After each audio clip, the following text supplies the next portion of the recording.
Friends, আমি সুস্মিতা। আমার চ্যানেলে জানাই সবাইকে ওয়েলকাম। তোমরা কেমন আছো? আশা করি ভালো আছো। আমিও খুব ভালো আছি। চলো, আমি সকালবেলায় ঘুম থেকে ফ্রেশ হয়ে আমি চলে গিয়েছিলাম মাঠ। আজকে আমাদের মাঠে ধান ঝাড়া হবে। দেখো, আমার আগের দিন আমার কাকা বলে গেছিল যে ধান ঝাড়া হবে, কিন্তু সেদিন হয়নি গো, তার পরের দিন। দেখো, আমি সকালবেলায় ফ্রেশ হয়ে মাঠ চলে এসেছিলাম আমার কাকির সাথে। আমার কাকা আগেই চলে গেছিল, বললো 8টার সময় দেবে, কিন্তু 8টার সময় দেয়নি। দেখো, আর এগুলো হচ্ছে আমাদের জমির ধান, আর ওটা হচ্ছে আমার কাকার পাশের জমিটার ধান। কাকাদের মানে ধান ঝেড়ে তারপর আমাদের জমিতে আসবে ঝাড়তে। আর এখানে দেখো বাছুরটা কত সুন্দর লাগছে সকালবেলায়, মিষ্টি ওয়েদার। আর বকটা দেখো, আমি একটা ছবি তুলতে যাচ্ছিলাম, বকটা তো উড়ে চলেই গেল। আর আমাদের যেহেতু গ্রামে বাড়ি, দেখো এখানে কি বলতো, আর মাঠ সচরাচর খুব কম আসা হয়, কেননা কাকাই দেখাশোনা করে। ধান ঝাড়ার সময় যেতে হয়। দেখো, মানে ট্রাক্টরে চলে এসেছে, আমাদের অলরেডি ধান ঝাড়া হচ্ছে। আর এখানে কি বলতো, এবছর ধান মোটামুটি ভালোই হয়েছে, খারাপ নয়। আর বছর যেমন জলে ডুবে গিয়েছিল, জানি না তার আমাদের সব জমি এখানে এখনো ধান ঝাড়া হয়নি গো। দেখো, আর এদিকে কি বলতো, কাকাদের জমি, মানে জমিটা ধান ঝাড়া হয়ে যাওয়ার পর তারপর আমাদের ছাড়বে। এদিকে দেখো, ঝাড়বে বলে ওরা খেতে বসে পড়েছে। আর আমি বলছি আমাদেরটা দিয়ে দাও না, তারপর তোমরা খেতে বসবে। আর সকালে তো খেয়ে যাই এমনি 8টার সময় দেবে বলেছে। 8টার সময় ছাড়া হবে, তো চলে আসবো। আর অত সকালে কি খাওয়া যায়? খেয়ে কি মাঠ আসা যায়? হ্যাঁ।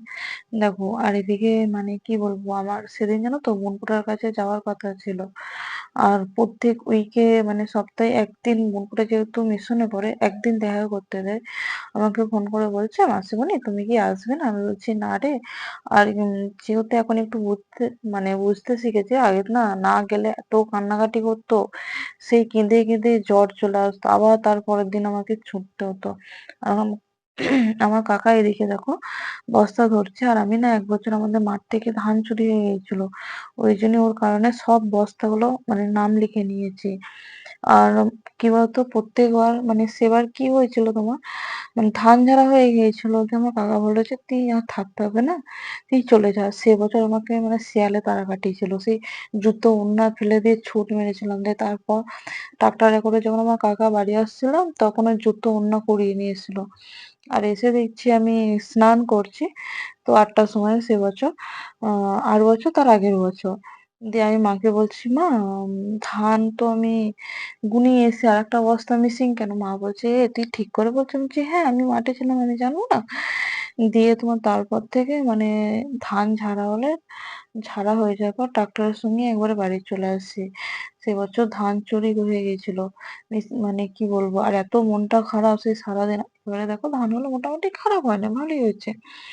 তো আর আমাদের মানে কি বলতো, মা লক্ষ্মীর বর, যে বছর যেমনই জল হোক না কেন, ধান মোটামুটি খুব খারাপ হয় না। আর বছর যেমন মানে ধান ডুবে গিয়েছিল, মোটামুটি খারাপ হয়নি গো, মানে খরচার তুলনায় ঠিক আছে। মানে দেখো, আর এবার দেখো, এটা হচ্ছে আমাদের হপারে ধান ঝাড়ছে এখানে। আর আমাদের হয়ে গেছে, হয়ে যাওয়ার পর কাকাদের ছাড়বে। তো এখানে কাকা আবার বস্তা নিয়ে এসেছে, আমাকে বলছে বস্তাটা নিয়ে। আর কাকাদের সব সাদা বস্তা, আর আমাদের নাম লেখা ছিল, আমাদের অত ভয় ছিল না। আর 3জনকার মতো ওই ট্রাক্টরে করে ধান যাচ্ছিল।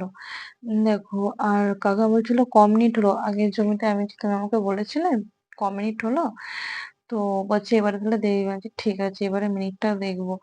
আর হপারে আমাদের এদিকটা না হপারটাই বেশি আসে, ধান কাটা মেশিনটা খুব কম।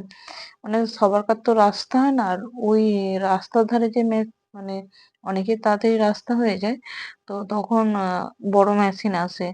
আর রোয়া মেশিন যেহেতু উঠেছে, এখনো এই সাইডে আসেনি, গ্রাম সাইডে গ্রামের মানুষরাই চাষ করে নেয়।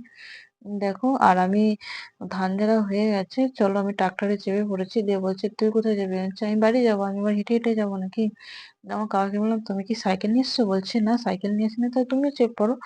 দিয়ে বলছে, তোকে আমি ফেলে দেবো। আমি বলছি, অত সস্তা তুমি আমাকে ফেলে দেবে? দিয়ে কাকা বলছে, তুই ট্রাক্টরে বসেছিস, পেছন দিকে একটু দেখবি ধান পান পড়ে যাচ্ছে নাকি। আমি বললাম বেশ।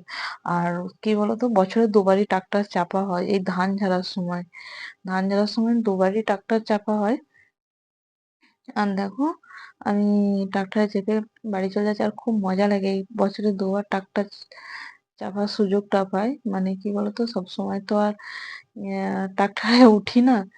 দেখো বাড়ির যখন ধান ঝাড়াই তখনই ট্রাক্টরে ওঠা হয়।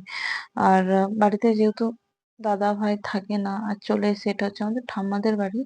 ঠাম্মাদের ধানটা নামিয়ে দিয়ে তারপর আমাদের ধানটা নামাবে। দেখো আমার ঠাম্মাদের মানে মোটামুটি ভালো। এবছর কি বলতো, বৃষ্টি তো হয়েছে কিন্তু ওটার সময় বৃষ্টিটা পাইনি বলে মোটামুটি ধানটা ভালোই হয়েছে। দেখো আমাদের বাড়ি চলে এসেছি।